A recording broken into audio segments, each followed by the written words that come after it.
اودینا و هیلال را در فرودگاه شهر اکاترینبورگ اورال پیشواز گرفته به تیومین بردند. از چهره گرفته و تعوی پدر دل هیلال سیاه شد. مخصوصا مناسبت مادرندر که سر پیشوازشان گرفت به او اثری بد گذاشت. ما دیگر جای رفتن نداریم. وقتی هر دو تنها ماندند از اودینا پرسید هیلال برای چی؟ به جای جواب به سوال هیلال سوال داد اودینا. خیال میکنم زن شو پیش از آمدن ما ملال شدند. گمانش را شهر داد هیلال. از افتش سبب تشریف ماست. خودشون دعوت کردند که به هر حال اگر امکان باشد به یگان جای دیگر می رفتیم خوب میشد. بینیم که چی میگویند؟ چی مقصد دارند اینها؟ سپس به یگان خلاصه می آییم. دنیا کلان ایجورد. تلخ تبسم کرد اودینا. گمان میکنم دلم میکفد. هیلال تبسم شوهر را تمسخر قبول نمود. بر سر فرزند آدم هر چی آید بگذرد گفتند. مراد از صبر به دست می آید. آخر ما چی ضرورت داشتیم که خسته پیش اینها آمدیم؟ اگر لازم می شد دیگر پشیمانی سود ندارد. سخن هیلال را برید اودینا. علاوه بر این پیش از پاده چنگ خیزاندن خوب نیست. به هر حال کاری خوب نکرد.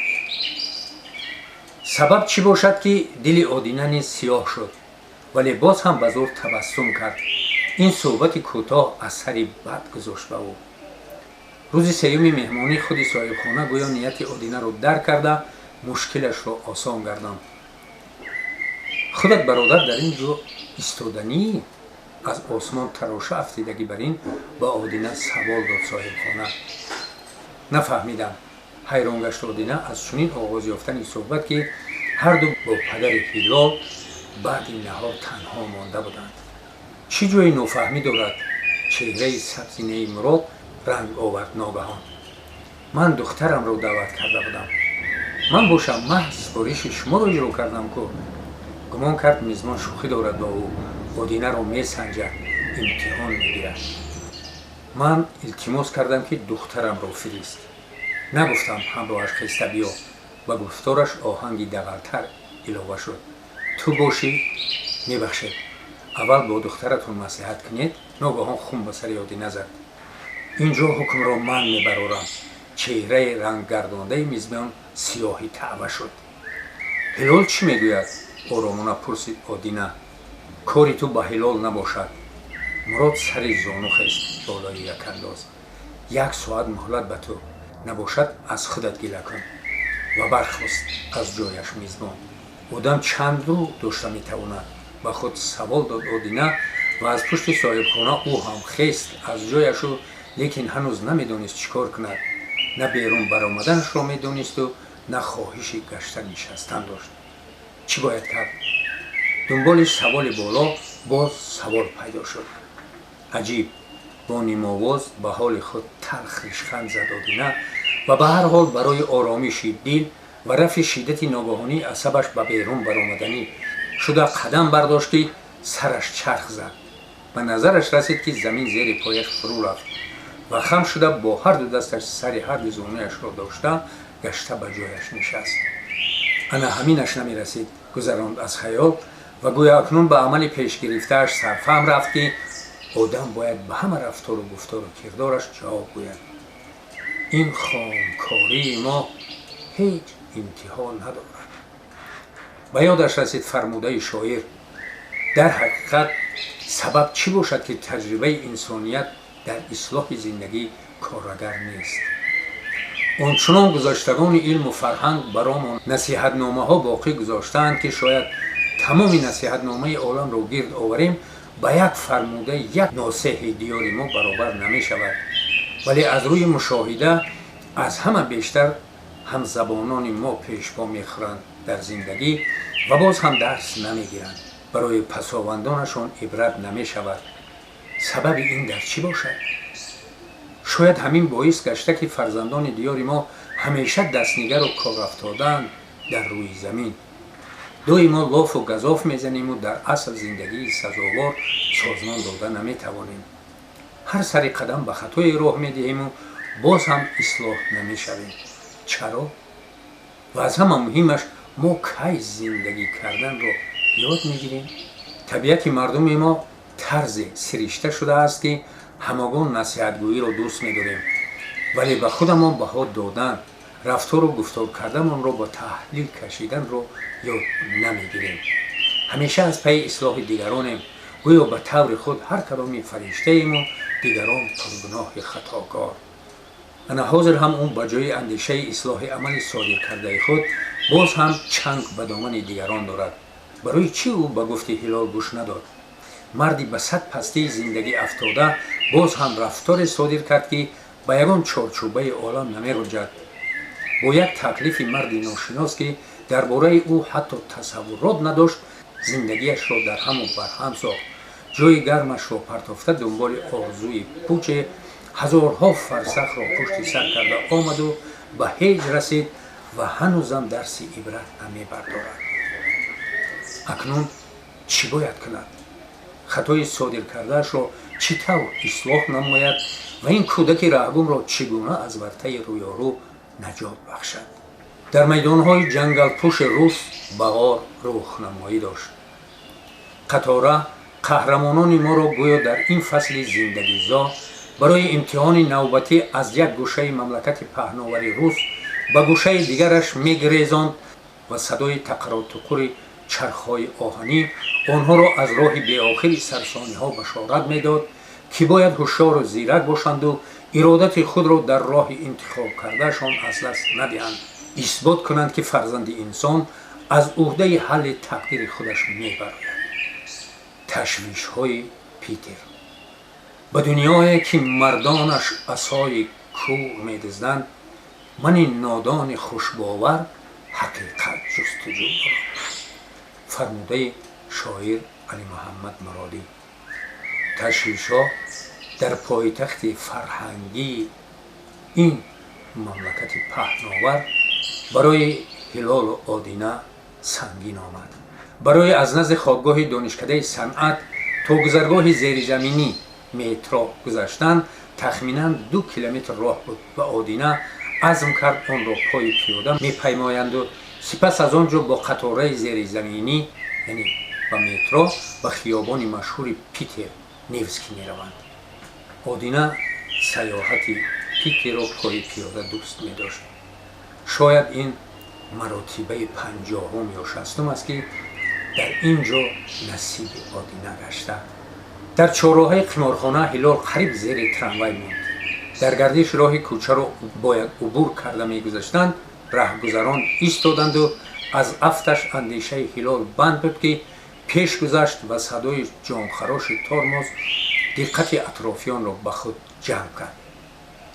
آدینه به یک خیز خود را به او رساند و در لحظه کلویش خورده به یک پهلو بار گرفتن هلال را داشت و از راه آهن قفا کشید، جسمی از ترس شله شده اش را. اکثر شاهدان گمان کردند تراموای به او برخورد. یک باره در تراموای گشوده شد و همه مسافرانش بیرون گشتند از آن و جانب هلال تاخته و بحث و مناظره، پست و بلندگویی ها و در برابر آن شور و مغر تسکین دهی بعضی شخصان مهربان با هم آمیخته آدینه را رهگم انداختند. گویا امتحانی برای آدینه پیش آمد. او از این لحظه فاجعه بار سخت پریشان گشت و آن را در ابتدای عملشان فالی بد قبول کرد. گرچند به هلال یگان زیان جدی نرسید ولی به آدینه تأثیری بد گذاشت. این پیش آمد روحیه‌اش شکست و دلش گویا آتش افتاد و یک باره همه نقشه پیشکی در خیال طرح‌ریزی کرده‌اش در هم و برهم گشت. ترس به دلش راه بیافت که سر و سامانش را از دست داد. یک باره در اطراف آنها گرد آمدن آدم زیاد دقت ملیسه کنار راه را نیز به خود کشید و او آدمان را بدون نیم جدا کرده به نزد آدینه و هلال آمده به جای تسکین یک باره به هجوم گذشت. از دست شما لوله ها ما دیگر جای خلاصی نداریم. به لباس هلال اشاره کنان آوازش را بلند کرد ملیسه. شما مردم گدا و تن دارید یا نه؟ و امکان دهان گشادن نداده دست راستش را جانب هلال دراز کرد و فرمان داد کانی حجتتро нишон деҳ, ту чӣ хел одамӣ? ба ҳимояи ҷабрдида овоз рӯшан кард кампираки чангзадае ки дар сафи пеши анбӯҳи ҷамъомада қарор дошт. ин ягон хешат мешавад? милиса рӯ ба мудаввӣ овард. чӣ фарқ дорад? довталабона теғи нигоҳ кашид кампирак ба рӯи милиса. одам қариб ба зери трамвай монаду ту ба ҷои кӯмак истинтоқ оғоз мекунӣ. инҳо ҷони моро то хекиртак овардаанд. қаҳри милиса то рафт боло мегирифт. аз дасти инҳо мо на шаб хоб дориму на рӯз осоиш. оддитарин қоидаи ҳаракати роҳро ҳатто намедонанд. ин айби шумост ки вазифаатонро иҷро намекунед. кампир ҳам аз шаст намефуромад. ту ба куҷо нигоҳ мекунӣ? ба ана ҳамин вайронкунандаи қонун ва дигар ба кампир эътибор надода боз ҷониби вайронкунандаи қонун баргашт милиса. тез бош, ҳуҷҷататро барор. ба ин кӯмак расонидан лозим. ба пеши милиса баромад марди зиёинамое ки дар паҳлӯи кампири чангзада меистод. духтур даъват кардан дар кор. якбора курорташ барем чӣ? милиса сурхосафед гашт аз ғазаб. ту худатро ба даст гир. оромона иброз дошт даъвогар. ин ҳам мисли ману ту одам аст. кӣ хато намекунад? хайрият даҳшат рӯназар. набошад инро худат гирифта ба духтур бар. ҳанӯзам оташи ғазаби милиса паст намешуд. ман вазифаи худамро иҷро мекунам. ва ҷониби ҳилол баргашта аз дигар ҳуҷҷат талаб намуд. удина ки то ин дам андешаи таскини ҳилол ва ба ифоқа овардани андешаи худ буд, дасти ҳилолро сар дода аз ҷайбаш ҳуҷҷати худашро бароварда ба милиса нишон дод. ин кас ҳамроҳи ман, гуфт одина ва ҳуҷҷаташро гашта ба ҷай андохтанӣ буд ки милиса чанг зада онро аз дасти одина гирифт. оҳо, инҳо аз лӯлиҳои тоҷикистон буданд. гӯё амрико кашф карда бошад. якбора хурсанд шуд милиса. аз дасти инҳо ҳамаи аҳолии шаҳр ба дод омадааст. ва ҳуҷҷати одинаро болои сар бардошта ба атрофиён намоиш дод. агар пеши роҳи инҳоро нагирем, баъди 1 сол дигар муру малах бар ин дар кӯчаҳои шаҳр мерезанду барои худи сокинони кишвар дигар ҷои гашту гузор намемонад. милиса акнун тантана дошт. гӯё ашадидтарин ҷинояткорро барои атрофиён муаррифӣ мекард ва оташи раҳму шафқати гирдомадагон ҳам тағйир мехӯрд. қисмати зиёди ҷамъомадагон якбора пас гашта пароканда шуданд. милиса аз ин рӯҳ гирифт. ҳардутон пеш дароед, супориш дод ба одинаву ҳилол. ба шӯъба меравем. ҳамашро он ҷо ҳал мекунем. мебахшед, чиро ҳал мекунед? одина аз чунин рафтори ҳомии ҳифзи ҳуқуқ ҳайрон гашт ва ба дасташ ҳилолро нишон дода аз милиса боз пурсид. дар ин ҷо ба ҷабрдида ҳамин хел кӯмак мерасонанд? ин ҳақталабиятро дар дигар ҷо ба намоиш гузор. ба таҳдид гузашт милиса. алҳол ҷавоб додан рост меояд.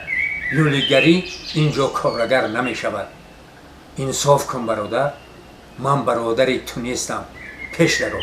онҳоро дар милисияхона ба ихтиёри навбатдор вогузошт милисаву худаш ба куҷое ғайб зад ва пас аз лаҳзае бо милисияи баландрутбаи баргашта одинаву ҳилолро нишон дода иброз дошт. он ду вайронкунандаи қонун ана ҳаминҳоянд, гуфт. мақсади ба санкт петербург омаданашон чӣ будааст?